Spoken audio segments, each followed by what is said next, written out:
So, ayun na nga, for today's video, tuturuan ko kayo, ipapaliwanag ko sa inyo rather, kung paano gumawa ng breadcrumbs. Pero bago yan, nagpe-prep kasi ako. So, itong mga nuts na to, instead na iprito ko, lalo na itong skinless, binibake ko na lang siya, niro-roast ko na lang siya.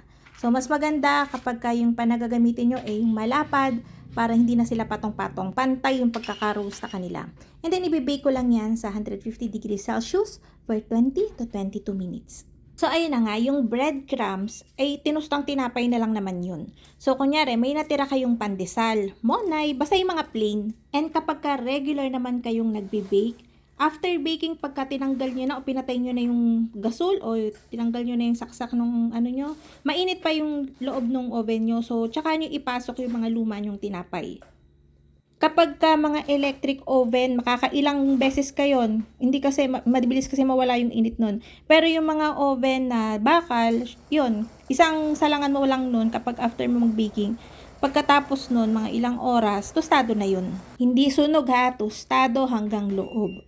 Kung balak nyo naman siyang i-bake na lang ng solo, kasi hindi ka na regular na gumagawa ng tinapay, kailangan mo lang ng breadcrumbs sa panahon na to. So, ang gagawin mo lang, yung mga luma mong tinapay, hiwa-hiwain mo na ng maliliit na piraso para mas mabilis siya matusta. Tapos, i-bake mo siya sa preheated oven syempre, 100 degrees Celsius, depende sa laki ng pagkakahiwa mo, mga 1 oras, 2 oras, o 3 pa, kung syempre, kung malalaki. Kailangan na mababa yung temperature para kapag hindi siya masusunog. Tostado lang siya hanggang loob. So, ayan, nakikita nyo, for the pukpuk ang person. Yung una, pinakita ko lang sa inyo kung meron kayo sakaling food processor, yun, mas madali. Kaya lang magtagkakaunti kasi, mas matagal.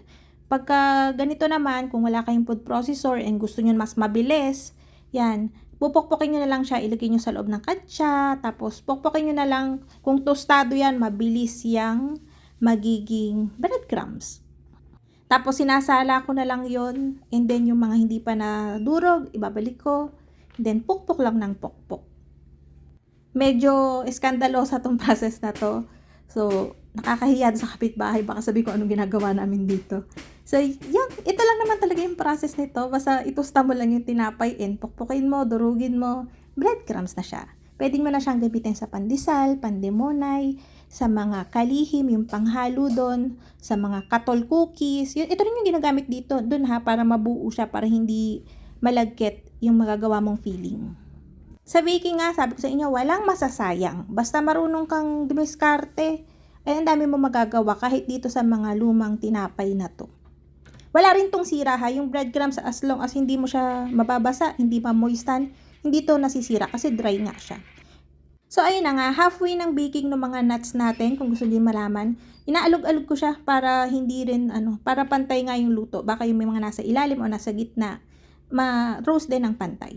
Tapos, another tip, kapag sa tingin nyo, mga 10 minutes na lang o 5 minutes na lang, tas katulad ng oven ko yung gamit nyo, patayin nyo na yung apoy. Maluluto na yan ang kanya kahit patay na yung apoy kasi mainit pa nga yung oven. Para tipid sa gas din, 'di ba? Konsumo. So, ayun na nga, ito yung mga natira nating hindi ko na durog pa. So, ipo-food processor ko na yan. And ito na yung nagawa nating breadcrumbs, 'di ba? Instant. Hindi pala instant kasi ang tagal ko nagbukbok. So, yun lang. Bye-bye.